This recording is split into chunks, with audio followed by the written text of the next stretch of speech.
दुर्गा नदी के किनारे बसा एक गांव फूलपुर। गांव में कुछ 100-150 लोग रहते थे। अंजलि, जो कि पास ही के जिले में रहती थी और 12वीं पास कर चुकी थी, उसके पिताजी ने बेटी को जल्दी विदा करने के लिए उसकी शादी फूलपुर गांव के मुकेश से करवा दी थी। मुकेश कभी स्कूल नहीं गया था और इस कारण वो पढ़ा लिखा नहीं था और बाकी गांव वालों की हालत भी मुकेश जैसी ही थी। मुकेश के घर में उसके माता पिता भी रहते थे। सासू माँ, मैं बाहर मंदिर तक जा रही हूँ, आधे घंटे में आ जाऊंगी। अरे अभी कहीं जाने की जरूरत नहीं है, चुपचाप जाके रसोई में रात के खाने की तैयारी करो। और ये घूंघट क्यों हटा लिया है तुमने? क्या पता नहीं कि इस गांव में औरतें बिना घूंघट के नहीं रहती।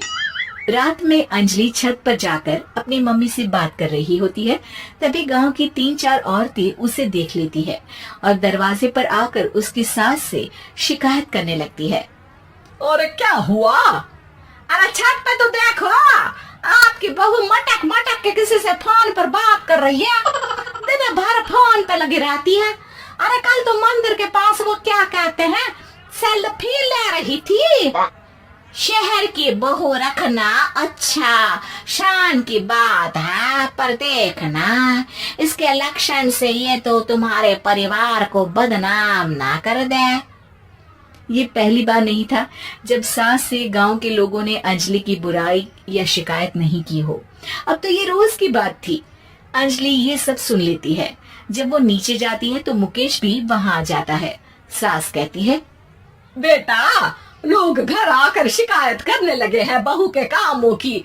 देख लो, पति हो, संयम से रखो इसे। माँ जी, मैं तो अपनी माँ से बात कर रही थी क्योंकि यहाँ कोई बात करने लायक ही नहीं है और अब मैं माँ के पास ही रहूंगी। वहाँ क्या रहना, वहाँ बाहर के लोग तो ठीक है पर घर के लोग भी इज्जत ना दे सके। अरे नहीं नहीं अंजलि, ऐसा नहीं है, धीरे धीरे सब ठीक हो जाएगा, तुम फिक्र ना करो। अरे बस कुछ बोलना ही नहीं है, सर पे चढ़ा रखा है बहू को। सास मुकेश की नरम बात सुन के वहाँ से मुंह चढ़ाकर चली जाती है। मैं तो कहती हूँ हम दोनों शहर चले जाते हैं। मैं पढ़ी लिखी हूँ, मुझे वहाँ नौकरी भी मिल जाएगी और थोड़े दिनों में आप भी वहाँ कुछ काम ढूंढ लेना। अरे नहीं नहीं अंजलि, हम यहाँ ना गांव का खेत, माँ पिताजी को छोड़कर शहर नहीं जा सकते। माँ पिताजी को कैसा लगेगा और गांव वाले क्या सोचेंगे? ये कहकर मुकेश सोने चला जाता है और अंजलि की गांव वालों द्वारा बुराई का सिलसिला बहुत दिनों तक चलता ही रहता है। लेकिन अंजलि गुस्सा ना दिखाते हुए समझदारी से काम लेती है। बारिश का मौसम चालू हो जाता है। जोरदार बारिश से पूरे गांव में हाहाकार मच जाता है। दुर्गा नदी में बाढ़ आ जाती है और बाढ़ का पानी पूरे गांव की फसल तबाह कर देता है। फसल की ये हालत देखकर गांव वाले निराश हो जाते हैं और बात तो यहाँ तक पहुँच जाती है कि कुछ लोग तो अंजलि को इस सब का दोषी ठहरा देते हैं। अरे पूरी फसल तबाह हो गई, पता नहीं किसकी नजर लग गई है। अरे जब से चौधरी परिवार में ये शहर की बहू आई है ना, तब से ही गांव की शांति चली गई है। इसके कर्म कांड से माँ दुर्गा नदी भी खुश नहीं है। ये सब सुनकर बेचारी अंजलि रोते हुए अपने घर चली जाती है।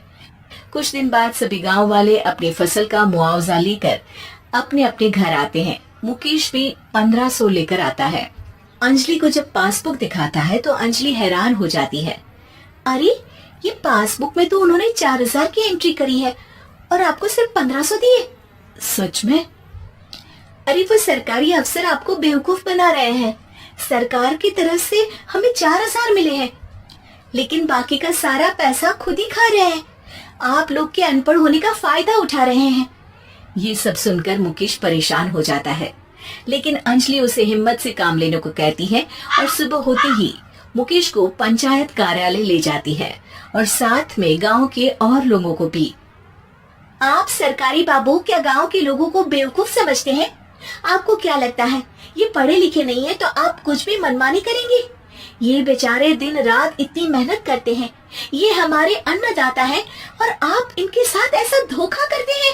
अरे क्या बके जा रही है ये लड़की, किस धोखे की बात कर रही है?